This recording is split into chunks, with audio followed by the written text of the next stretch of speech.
Hai guys, welcome back to my channel. Sebelum kita lanjut ke video pembahasannya, izinkan saya untuk memperkenalkan diri dulu ya.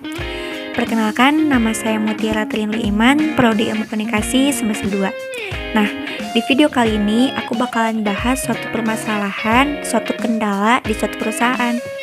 Nah, perusahaan ini tuh bergerak di bidang retail. Kira-kira apa ya solusinya? Lalu endingnya tuh gimana ya? Nah, sebelum lanjut ke video pembahasannya, jangan lupa klik like, subscribe, dan komen ya.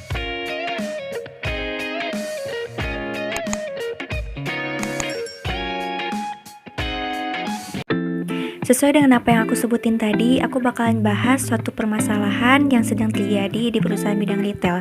Selain masalahnya yang aku bahas, aku juga bakalan ngebahas gimana sih rencana atau solusi untuk meningkatkan komunikasi antara karyawan dengan pihak manajemen. Selain itu juga aku bakalan kasih rekomendasi untuk meningkatkan sistem penghargaan dan pengakuan karyawan di perusahaan tersebut. Nah, aku bahas satu-satu ya. Pertama, hal yang bisa meningkatkan untuk komunikasinya berjalan lancar antara karyawan dan manajemen. Itu pertama, teman-teman bisa melakukan briefing sesuai divisi setiap hari selama 30 menit sebelum melakukan aktivitas pekerjaan seperti biasanya. Nah, fungsinya itu banyak banget. Contohnya seperti menginformasikan antara karyawan dengan manajemen jika ada masalah di lapangan, ada kendala dari pihak internal atau eksternal sehingga menghambat pekerjaan. Selain itu juga ada cara kedua yang bisa teman-teman lakuin, itu melakukan sesi berdiskusi masalah SOP nih, atau bisa dibilang standar operasional prosedur atau peraturan yang berlaku agar tidak ada kekeliruan atau kesalahpahaman terhadap karyawan maupun manajemen.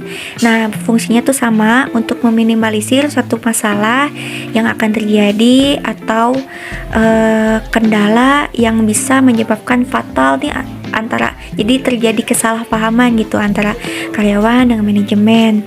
Selain dua cara yang aku sebutin tadi, dua cara tersebut yang aku sebutin, itu ada satu lagi nih cara mungkin bisa dibilang tambahan kali ya.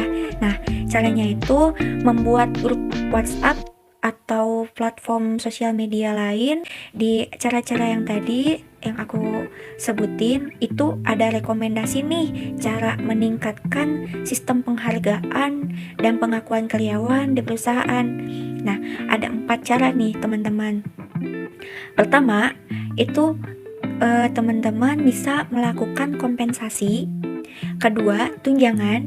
Yang ketiga, pengakuan dan penghargaan. Dari keempat cara yang aku sebutin tadi, itu mempunyai tujuan dan fungsinya masing-masing nih teman-teman.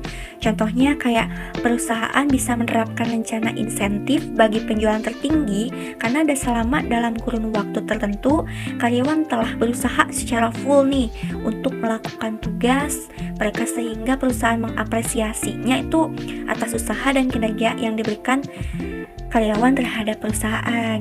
Lalu bisa aja nih perusahaan atau manajemen memberi kompensasi kepada karyawan yang selalu datang tepat waktu, yang selalu mengumpulkan laporan tepat waktu.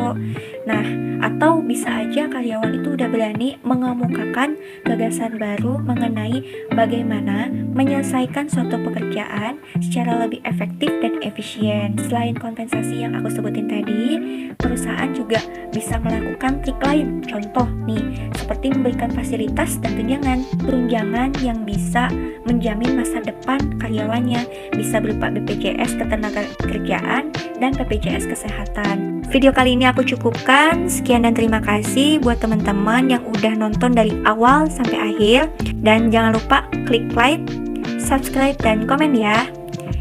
Bye bye.